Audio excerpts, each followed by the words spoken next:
This is a bushingfix.com installation video. You'll start by removing all of the old bushing from the cable end and taking note of the direction that the bushing was installed.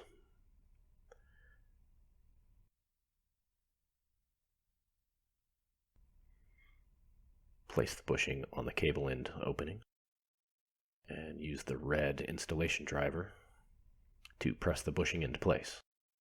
If you can't do this by hand, you can use pliers to make it easier. Shouldn't require a lot of force. We'll locate the shift lever pin, and if it's an interior shift lever, you can use a small amount of grease. Put it directly on the pin. If it's an exterior shift lever, don't use any grease on it. You can discard the grease.